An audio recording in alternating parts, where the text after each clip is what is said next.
Okay, well, welcome everybody. Delighted to have so many of you here on this, for me, what is it, Thursday evening at 8 o'clock. For Joe, I don't know what time it is actually for you, where you are. It's about noon, lunchtime. Noon. So yeah, welcome to this preview webinar for the upcoming 5-day retreat with Joe in Spain, which is at the end of October. This webinar is called Trusting Insight and Wisdom. And I imagine that pretty much everybody here knows who Joe Bailey is.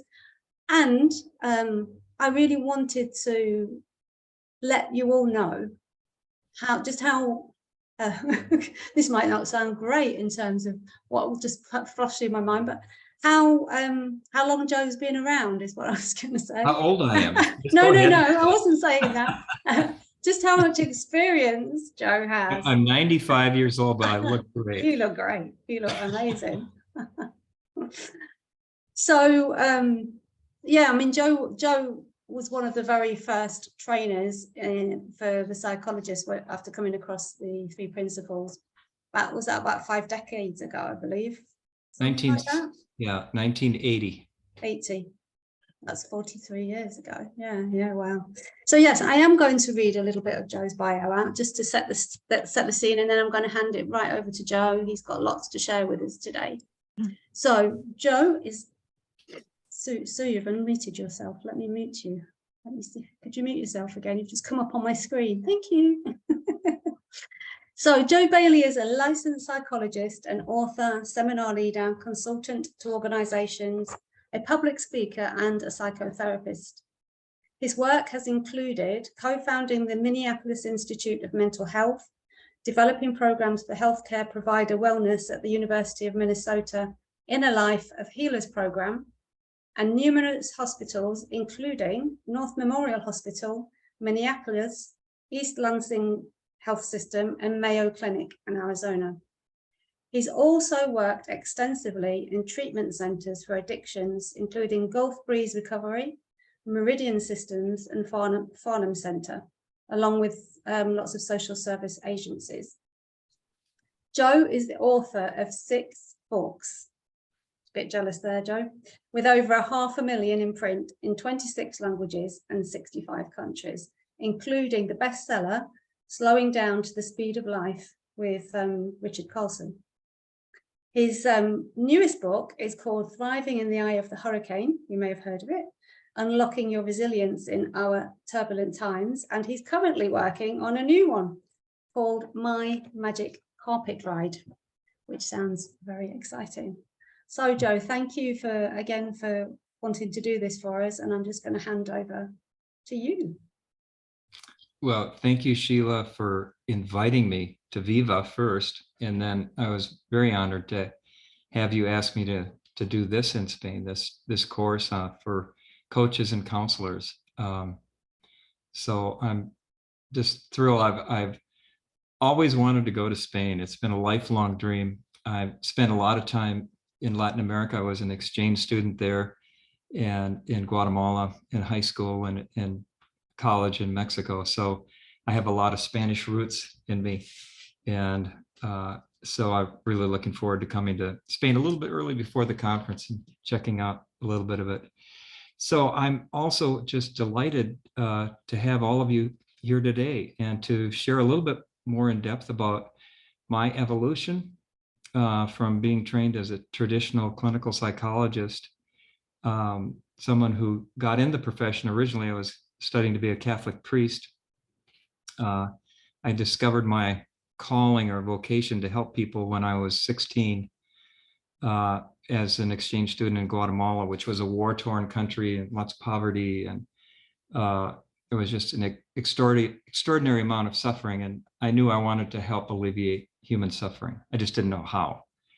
But the path led me eventually into majoring in psychology and becoming a clinical psychologist.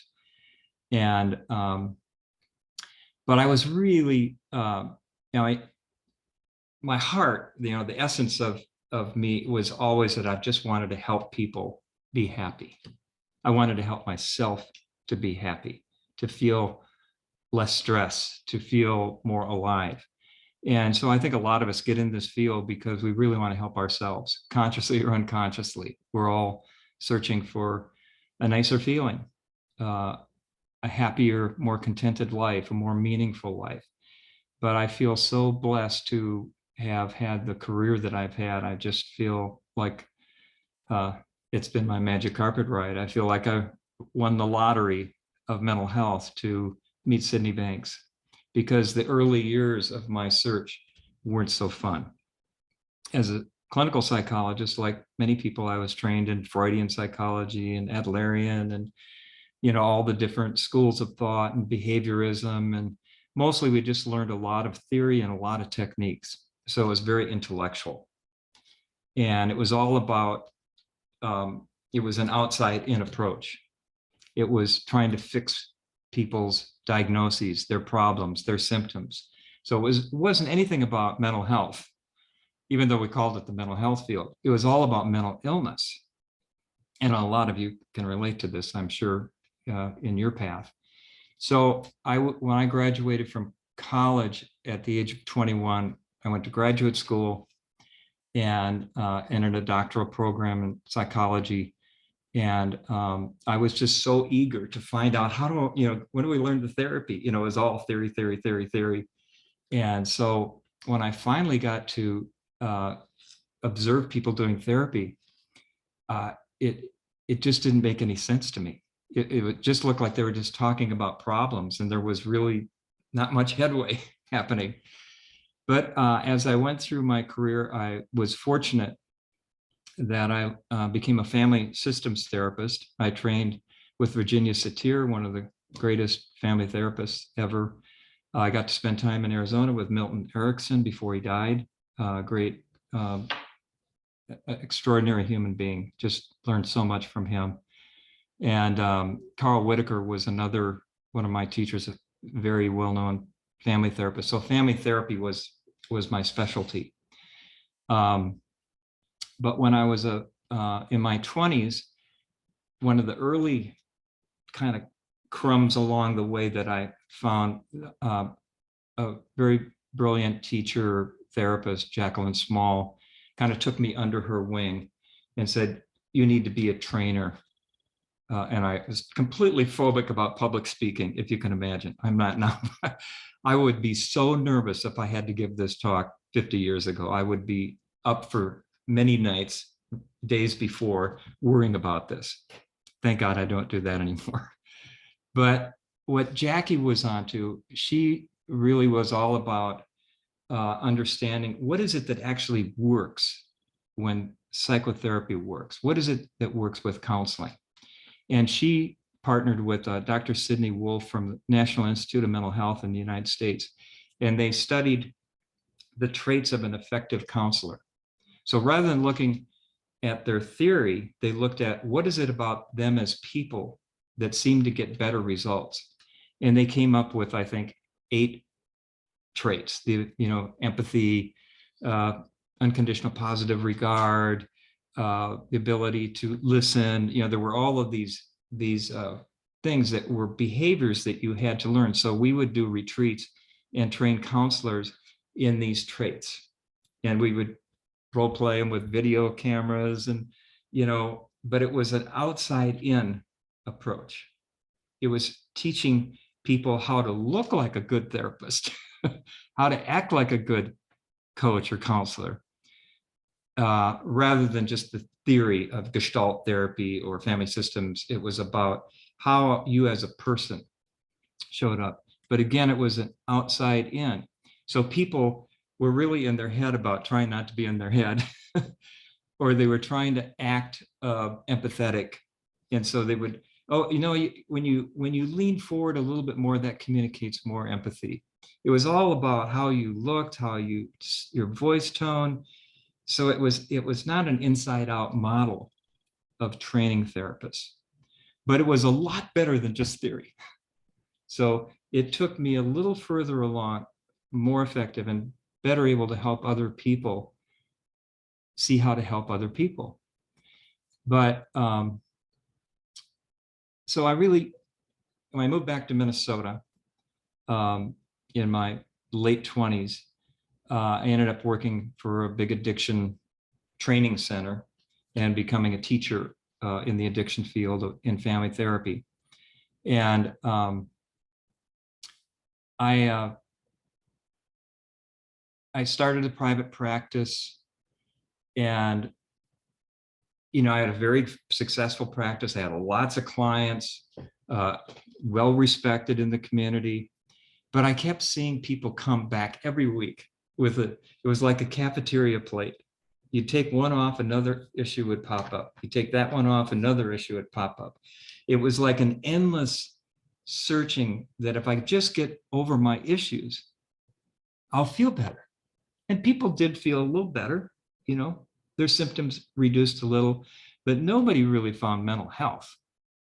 They got addicted to self-help.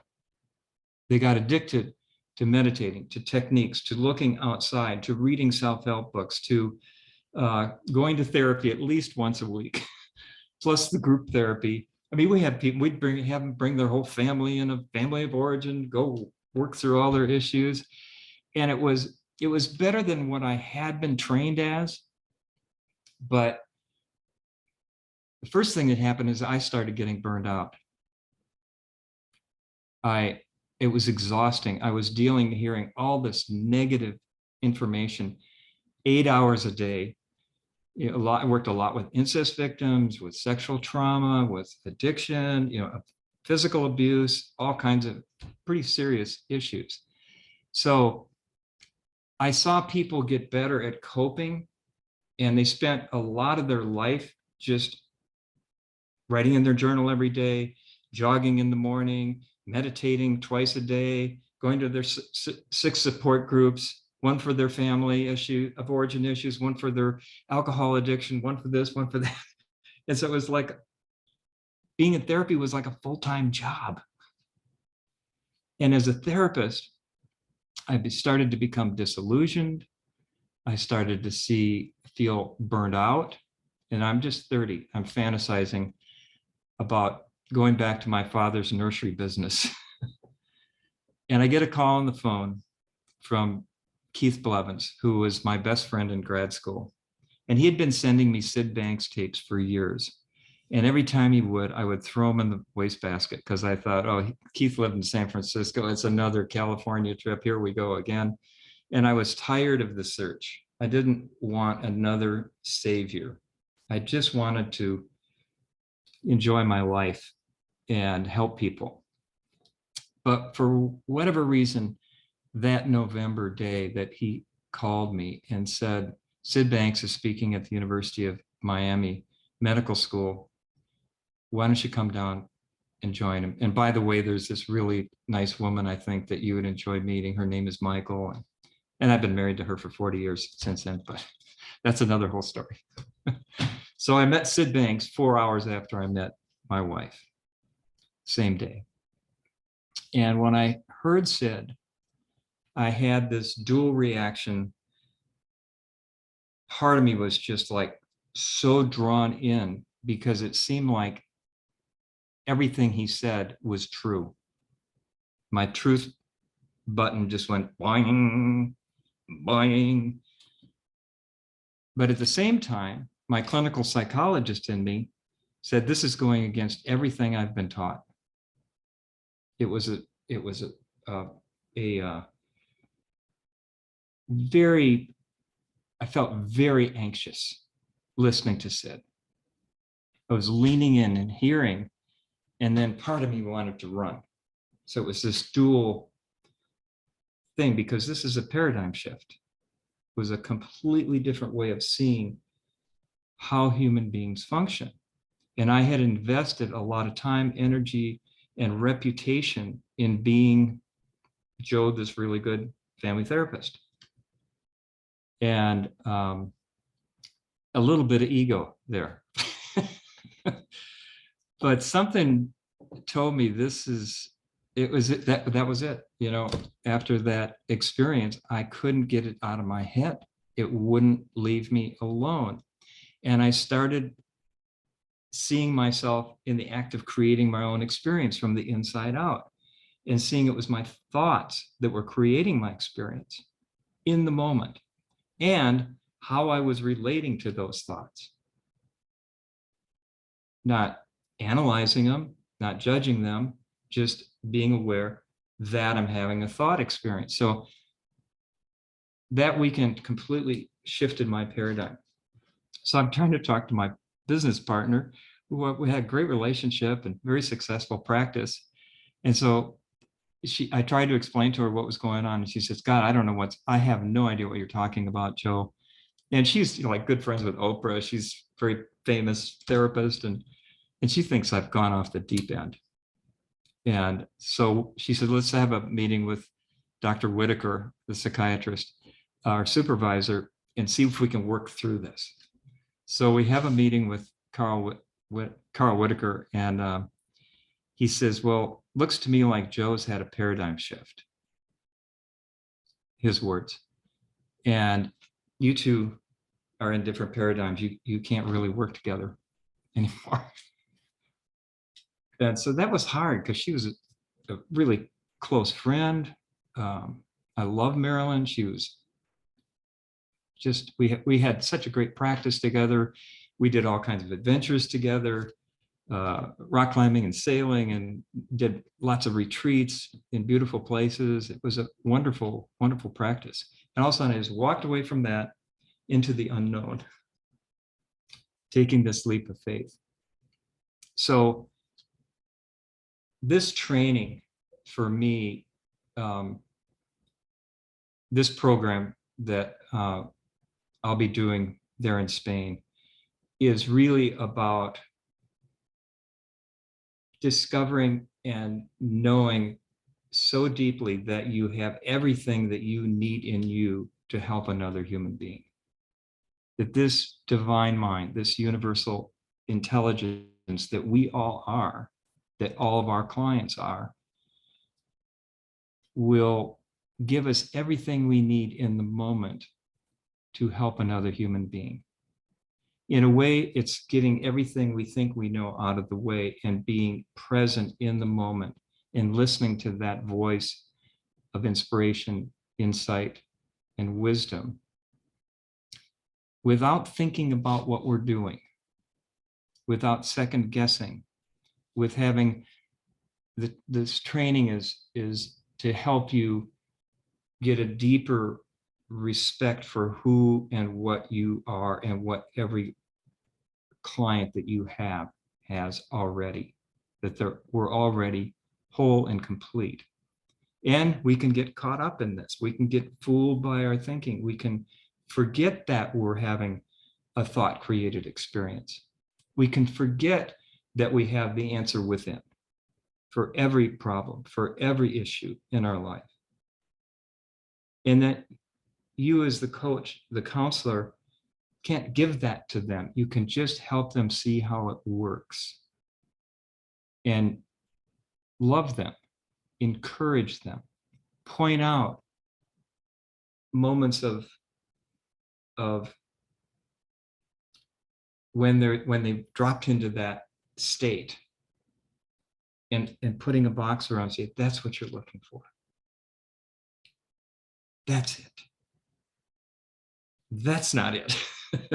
It's just really helping guide clients to differentiate between when we're caught up in our habits of thinking versus this pure presence of this deeper intelligence of wisdom that's guiding each coach that's in this Zoom call here, or therapist or helper of whatever kind you are, that we have everything designed into us. And in the moment, through the creative process, we will respond to our clients from that place in a way that's appropriate for that time, that moment with that client or that family or that couple or that organization or whatever you're working with. So, like when I give a talk like this, I reflect a little bit, I'll maybe just write from that space of inspiration what do I have to say? What do I want to get across to this group today? So I take time to listen and reflect deeply about clients, about my life. And that, knowing that that resource is in there is such a relief that prevents me from going in my head and trying to do, oh, what would Sid say? Or what would Bill Pettit say? Or what would someone I respect say? Or what did it say in that book? Or what did it say in Second Chance? Or, you know, quoting a lot of things instead of, not that you wouldn't ever do that. If that is inspired, then you do that. But when you're doing it from the deeper intelligence of the coach within you, the counselor within you, then you've got the wisdom of the universe behind you, the power of transformation, the power of this divine intelligence with coming through you and coming through your client. And you're just, I don't know, it's like, sometimes I love to downhill ski. And when I've taken ski lessons, the instructor will first demonstrate how to do it. Then he'll say, you do it. Let me watch you ski for a little bit. And he'll see where I'm off. And he'll say, you may want to, you know, put your weight on the right foot when you're going into a left turn. See what happens. Don't think about, I had one instructor tell me when I was going through deep powder in the trees on a very steep mountain, when I was heli skiing in British Columbia, I was terrified, just absolutely terrified. Because if you get off the trail, you go down these tree wells and they'll find you next spring. He says, the secret, Joe, don't look at the trees, just look at the white. Focus on the white. And because if you think about the tree, you're going to go, it's going to suck you in. But if you focus on the white, your skis know, you already know how to ski. Your skis are going to go right where they need to go. And that's that inner guidance system. Whether it's skiing, relating to your mate, studying for an exam, getting over your speaking phobia, your issues, it's deep listening. So in this course, a lot of it's going to be on the health of the helper. Catch the ball before you run with it. This is all for you. It's a retreat for you first and foremost. And then the second part of it is gaining a deeper trust in that still small voice that guides you, that coach inside you, that spiritual guide in you, that wisdom in you. So it's about really getting grounded in the understanding in an experiential way, not an intellectual concept, but of feeling it. So I want to mix talking about this with you breaking into small groups and using either real issues primarily, helping each other with a stuck point. So we'll jump in the pool. We won't just talk about swimming outside of the pool. We'll jump in the pool together and we'll play around in there. And I'll watch you swim and see and make a few corrections, maybe suggestions, observations. So it's going to be a very experiential program. It's not just me up there talking. It's going to be very experiential with breaking into small groups,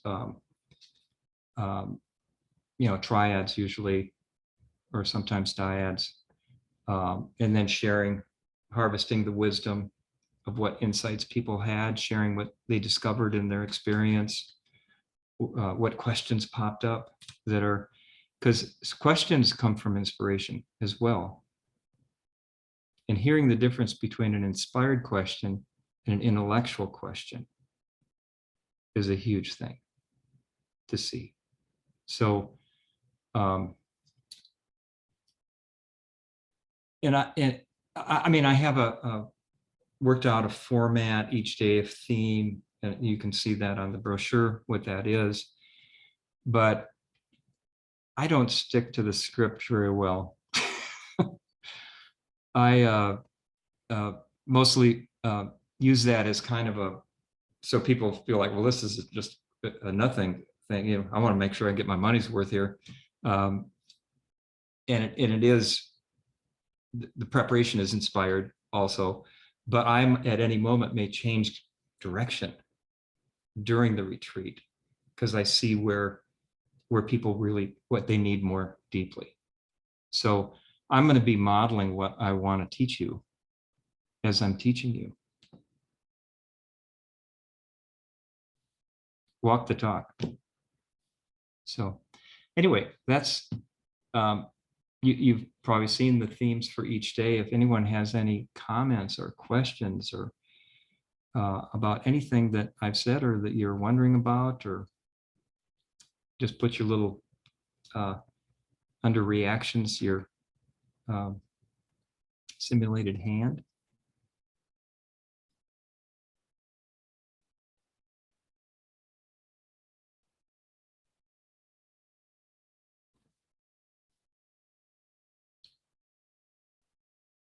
Or Sheila, if you want to say something about anything logistically about the retreat, or if a question popped up for you that you think I'd be helpful for me to talk about.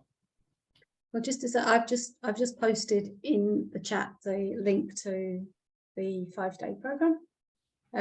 So if anybody wants to click on that, they can have a look through that. So I wondered if you could talk a little bit more about, and I can talk about logistics if anybody wants to hear about that, where it is and all that sort of thing. So please do ask if you want to hear that. But I wondered if you'd talk a little bit more, Joe, on this idea of trusting. Like the subtitle of the retreat is Trusting Insights, Trusting Wisdom. Oops, sorry, that's because I sent it to the wrong. Okay, thank you for letting me know, Cynthia or Wendy. Yeah, could you just expand a little bit more on this, the trusting piece, or all of it? Yeah. I think we all, as we go through life, we're little insight generators. We're constantly having insights, but we don't really often respect them. We dismiss them. Well, it could, if it came from me, it can't be that good. Or that's, I have no idea what that means. Like I'll often say things in a session, and I might even preface, I'm not even really sure where I'm going with this, but this is the thread that I'm hearing, and let's go along the journey with me, and let's see where it takes us. So if I didn't have a complete insight and thoroughly thought out carefully early on, I would just not share it. I would feel too insecure to share it. And what I found is that when I respect the feeling of a new thought, which is an insight, a fresh thought, even though my intellect doesn't understand it, if I give it a voice and it will expose itself, it will show itself more clearly. Because when you get an insight, you don't get the whole thing consciously, you just get a spark, a thread. And when you take that thread and you know that's when I get that, like the other day, I got asked to be a keynote speaker for a huge agency in Minneapolis that was involved with the George Floyd thing. It's the African-American community, the minority communities, the Hmong community, and this agency deals with homelessness and racism and violence, gun violence and all that. And it's kind of out of my bailiwick, no pun intended. And I thought, oh, gee, do I really, that's right in the middle of the time I'm going to be writing my book. And what is this organization? And, you know, so I said, well, let me talk to the woman. And so we set up a time, and I just interviewed her about, well, what is she looking for from me? Tell me a little about your organization. And as she talked, she had the feeling of this woman was so incredible. Oh my God. And it was, 600 people on their staff. It's a huge staff organization. They have this annual big retreat, and they want me to be the keynote. And I was, my little mind thought, oh no way, I'll be up. I want to be up at the cabin writing, and oh, I don't know if I want to drive all the way back to do this 1 hour talk. And the practical mind was resisting it. But as she talked, I said, something is really pulling me. And I don't know what that is yet, but I feel really something's pulling me. So let's have another conversation. And so I'm meeting with her again tomorrow. And the more I reflected on it, the more I trusted it, because that feeling didn't seem logical to me, but it felt right. All I can say is it felt like a pull. I felt pulled in. And as I reflected on it again this morning, what I heard so clearly, absolutely, this is what you need to do. You have to do this talk. I was absolutely certain. I thought, oh, okay. So sometimes you just get a peek at an insight, an inkling of one, but if you listen to it, you trust it, you welcome it, let it speak to you, it shows itself more clearly. And it feels really different than my feeling bothered that, oh, that would interrupt my writing time. That was more like an inconvenience. Oh, do I really want to do it? Oh, it's probably for free, and I'm driving, 8 hours to get there, and all the excuses for not doing it. But that feeling, I trust that. When you all, a lot of you know what I'm saying clearly, I can see it from your face, that when you get that feeling, you just know that's gold. That's the thread. Just follow that thread. So that's what I mean by trusting. It's in the beginning, I didn't. When I was first exposed to the principles, I doubted my insights a lot. I argued with them a lot. And over time, so every time I would go with that feeling and that original thought that my thought system would argue with, it always took me to a higher level of consciousness, a moment of clearer thinking, taking a risk that opened up a whole new avenue of work. Like, I'll never forget when I was coaching a doctor who ended up getting hired as the CEO of Mayo Clinic. And he asked me, he says, we really need to take the principles throughout the system. And I think we need to start with all the department chairs of Mayo Clinic. And like, these are all people from Harvard and Yale, and I'm just a little master's degree psychologist. What am I gonna, I got super insecure about the thought of doing this. Like, oh my God, I can't do this. That's way above my ability. But it just felt right.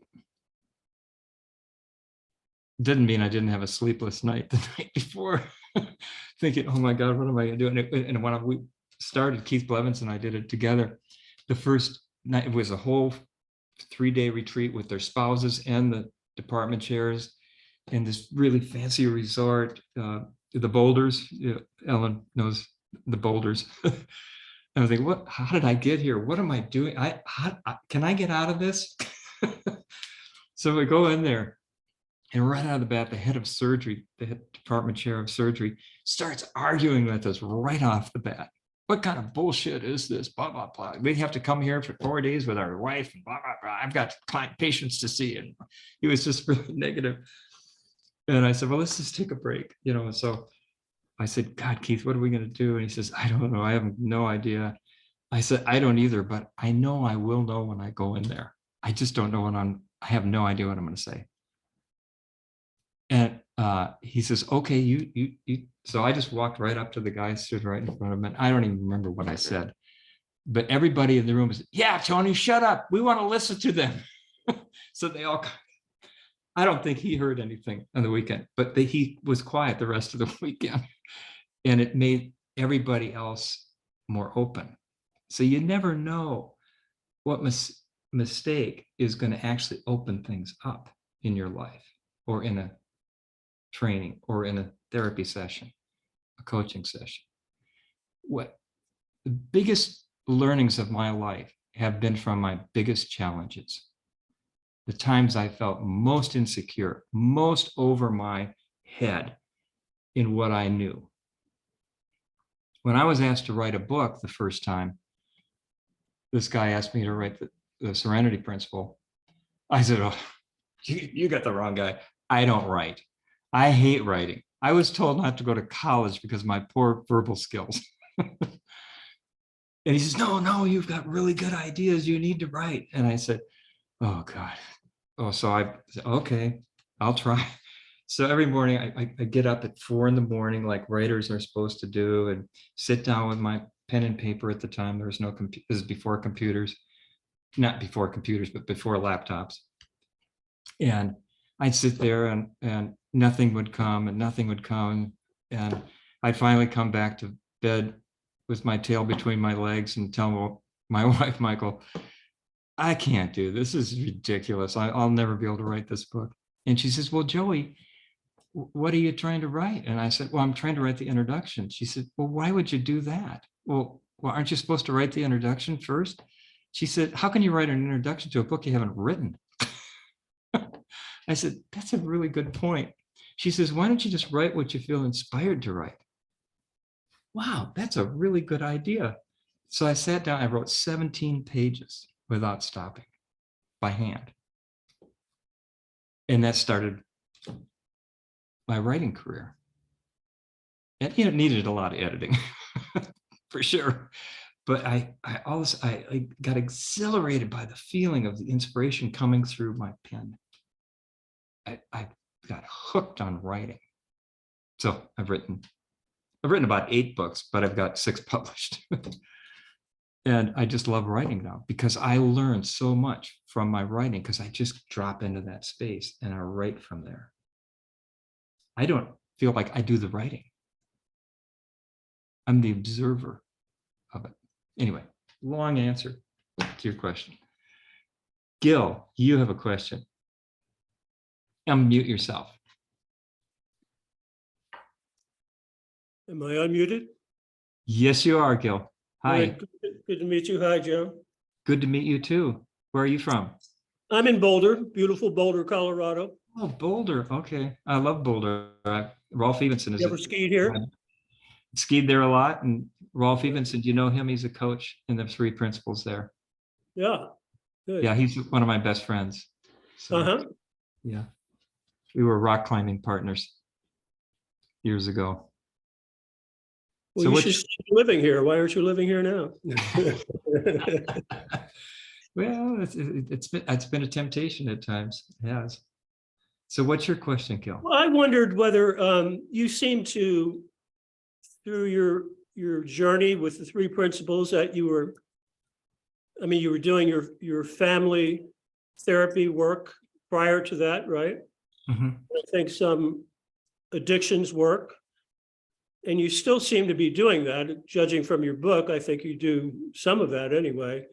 Yeah. And I just wonder if you think that it's advisable to have like a focus like that as we go through are learning?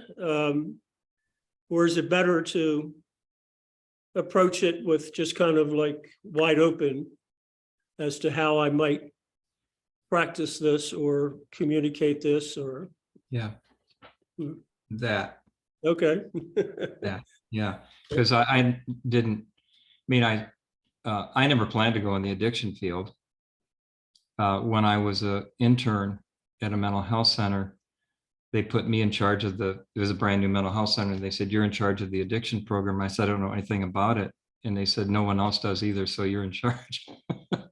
So I basically jumped in the deep end of the pool, but that has been a constant throughout my career. I've loved working with alcoholics, drug addicts, and training counselors.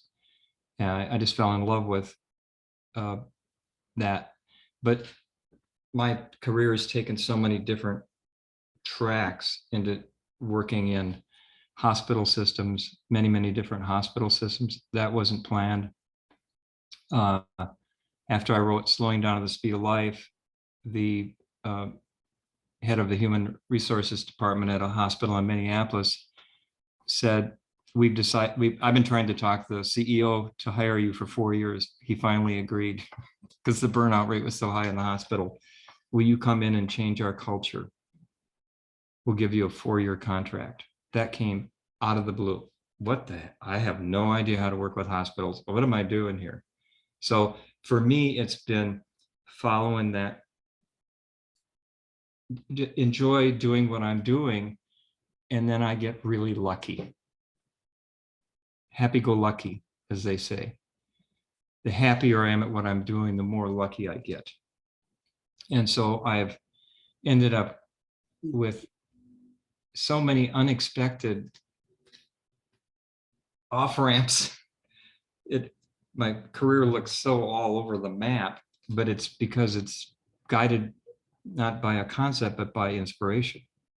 And inspiration knows way more than I know about what I think I know. And so I trust that. Back to trust. I know that. It's not a verb, it's a knowing that when I get that thought and it has that feeling with it, I may have lots of sleepless nights. Oh, I'm not up to it, or I can't do that. That's the ego talking. But I put all my bets on that. And I take the leap of faith. And every time I've done it, it's so far exceeded any expectation I could ever have had of what I was able to do. And this just keeps happening. You know, this last year has been maybe the hardest year of my life from the outside circumstances. You know, I got really sick physically. Was told I could never go back in my house again. Had to demolish it. Living in a rental property. The insurance didn't cover any of it. It was a complete loss. I mean, it's just been, from the outside, it looks like a nightmare of a year. And it certainly has been challenging. But it has forced me to go so deep with what I know, I wouldn't trade it for anything. My wife wrote a poem, and it's called, "We've had so much bad luck, it's good luck." And it just talks about that. What looks like bad luck is always exposing another potential insight, a blind spot. And so I'm not graceful all the time, believe me. I can be as resistant as anybody in here. And I have a great mate who will often say, "Joe, you better just listen to yourself." I've got a book I can recommend to you. It's called Eye of the Hurricane. Have you heard about that? I had no idea it was going to be an autobiography. Really? I did not know it was autobiographical at the time I wrote it. Yeah.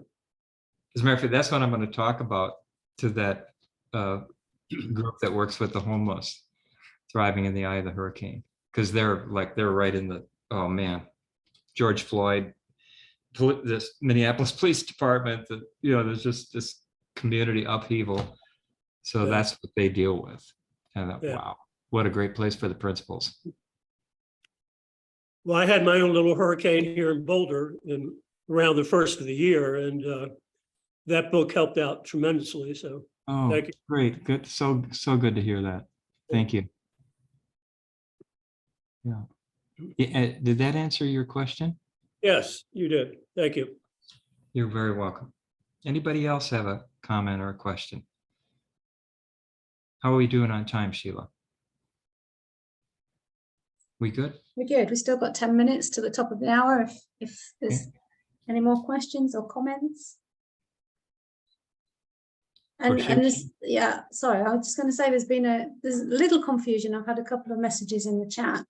So Okay. what Joe's been talking about is the 5-day retreat that will be taking place at the end of October.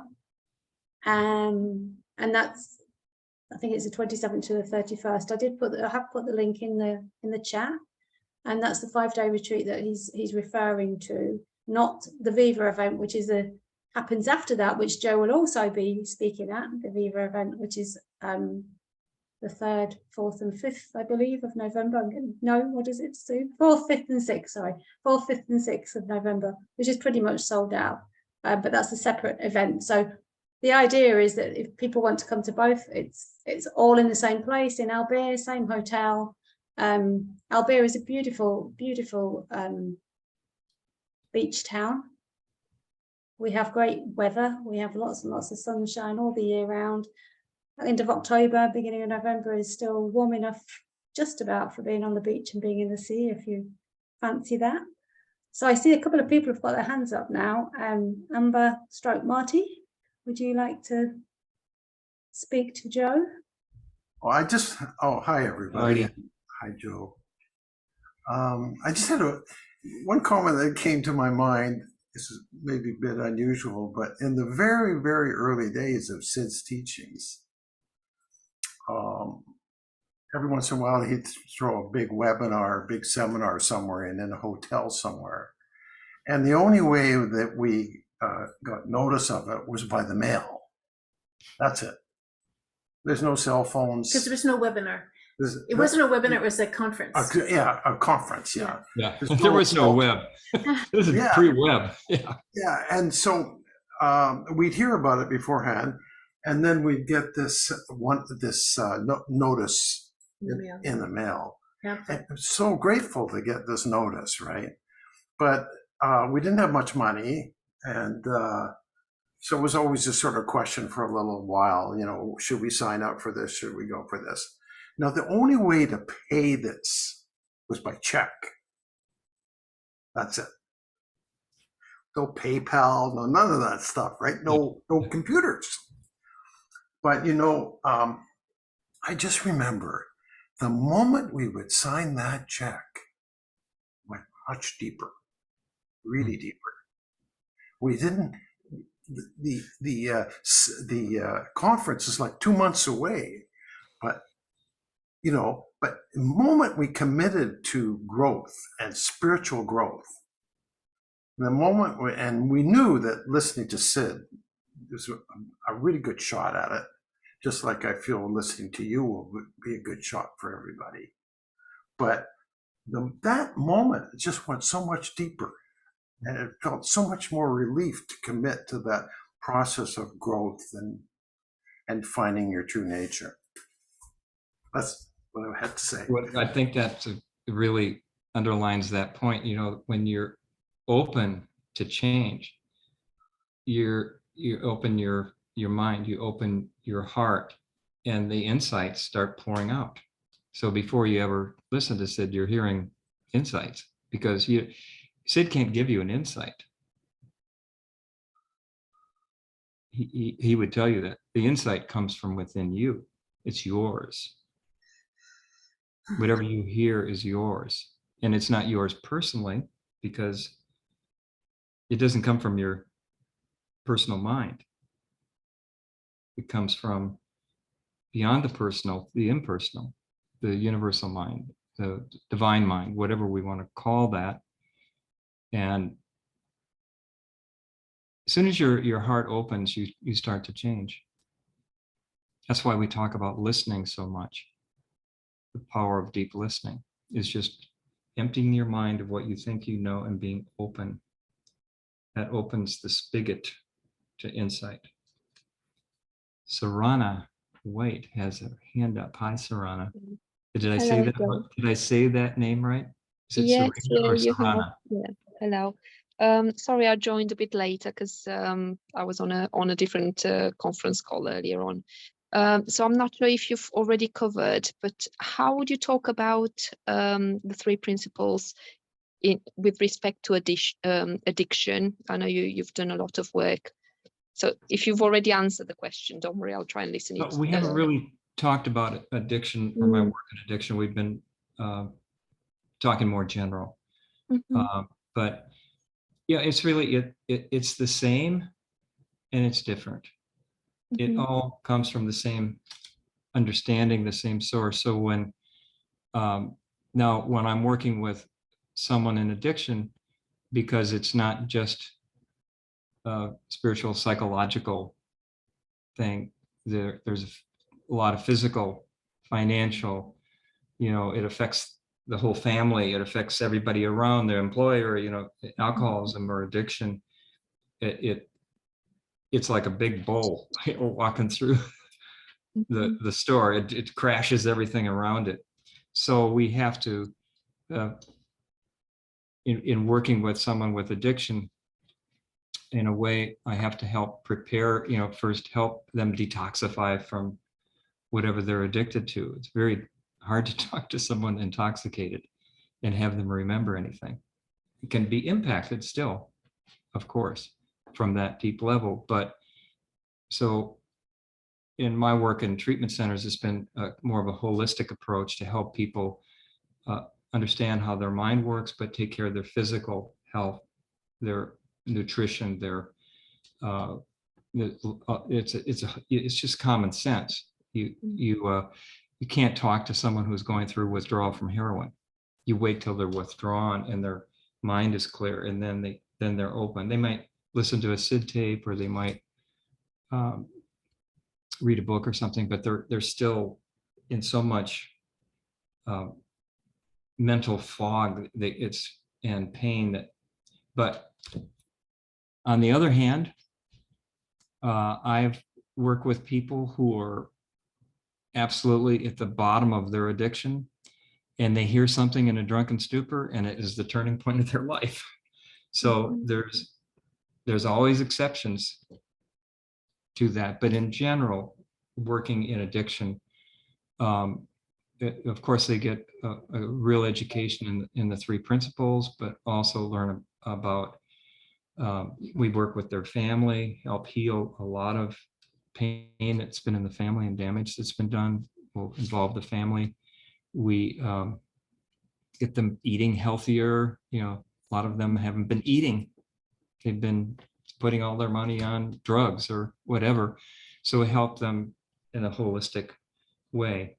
So these are just common sense things. When I'm working in a business or I'm working at the Mayo Clinic with physicians, I'm going to present it in a way that's very much part of their culture so that they can listen to me. If I came dressed in my underwear or my bathing suit instead of a suit and tie when I went to Mayo Clinic, they would look at me like I was nuts, And they all call me Dr. Bailey, and I wouldn't correct them because they don't listen to you if you're not a doctor. So, it's just, you have to meet people where they're at, or meet the organization where it's at. And so I worked at fire departments, police departments, school systems, just you name it. I've worked with it. And I've worked in India, I've worked in Latin America, I've worked in Africa, I've worked all over the world. And I first get to know the culture I'm going to. I learn the language, not just language, but the how they set things up. You make people feel comfortable. You make people feel safe. It's just common sense. There's not one way to teach this or one way to do this. You use your creative mind to reach people, and everyone's going to be different. And the principles have gone out in the military. I mean, just about everything. I don't know if there's in science, in physics, and it goes out. It's always coming from the same principles and foundation, but said in different ways, in different languages, in different analogies, and different customs. So, like this retreat isn't a beautiful, so we're going to attract people who like sunny beaches in Spain. Oh, I could do a vacation and get trained. I could write it off, or, so but I'm not going to say anything totally different than I would to a group of ninth graders, when I talk about the principles. It's still the same essential message. When I'm training counselors, we're talking about helping other people. But we talk about the health of the helper and how you have to catch the ball before you run with it. Get this for yourself before you try to tell it to someone else. You can only teach what you know, what you're grounded in. I'm a little bit like an anthropologist, is the way I see it. And whoever my audience is, whoever my client is, I get to know their culture, their language, their world, so I can translate the principles into that world without compromising the principles, but by respecting their world. If they're Hindu, if they're Muslim, if they're Jewish, if they're atheist, I respect that. I'm curious about their customs, their ways. So when you treat people with respect and you get to know them, your inspiration will come through in a language that's fitting to that person, that client, that group. And you don't have to do the heavy lifting. Wisdom does the heavy lifting. Okay. What did I just say? Can you tell me what I just said? Because I could see the group is impacted. And they tell me, I said that? So you'll say things you don't even know you're saying. You probably all have experienced this. You go, I have no idea what I just said. And they're going, wow. Because you're here, you learn as much from your counseling or coaching as your clients. And if you're not doing it right. It's because you got to stay fresh. You can't eat last week's bread. It's stale. It's got to be fresh. Freshly baked in the oven today. In this session. In this moment. Now, does it mean I don't prepare? Like if I'm working with some of you might work with organizations. If you work with an organization, I do a lot of interviews. I get to know the culture. I read all their materials. I find out what their products are, whatever. I learn about their world. So my examples will then come through that relevance, making it relevant. So a lot of listening, a little bit of talking, high impact. Does that answer your question? Yes, thank you. Good. Yeah. Anyone else have a comment or another question? If not, do you want to share any more details, Sheila, about what people can do if they're interested in participating in this, or if they might know I've just somebody else who might be interested? Place the link into the chat again for people that might not have seen it and have just joined us. And I will send, with the recording tomorrow, I will send an email out with the link to all the details. No, I think we've said 27th to the 31st of October, the last 2 weeks. I think one of the important things when you mentioned holidays, people might want to come to this retreat because they want the sunshine, they want to write it off on their expenses or whatever. One of the beautiful things that we do is we have a very sort of laid back timing. So we sort of go from 10 a.m. to 1 p.m. in the morning, and we have a lovely big siesta break in the afternoon where people can go off and explore, go to the beach, explore, go for a long lunch, lie down, have a siesta, whatever they fancy, and then we come back for a couple of hours again in the evening when the sun's gone down. So all 5 days are sort of set up like that so that it feels very spacious, very relaxed, very retreat-like. And it takes place in a 4-star hotel called the Albia Playa, which is a beautiful hotel. We've used that one for years and years for the Viva event, and they treat us very well there too. So yeah, beautiful, beautiful part of the world. So if you're interested, Estelle, you have your hand up. Estelle lives locally. She could vouch Hi, for how Estelle. beautiful it is where we are. Hello. Yes, Oh, I see you on the beach. yes, actually, I live very close to Sheila. So Oh, she was talking about sunshine, and I just wanted to give you a little test. oh, just the sunset. Oh, what a great way to end. It's the sunsets. Yes, it's very beautiful, this area where she is in Spain, and it's absolutely amazing, and you will all love it. I can't wait. I didn't even pay her to do that. Thanks, Estelle. Oh, no, it's I can't wait to see you all. Cannot wait in this part of the world. Thank you. Well, I hope Okay. some of you can join us in this beautiful place and in this beautiful experience. Okay.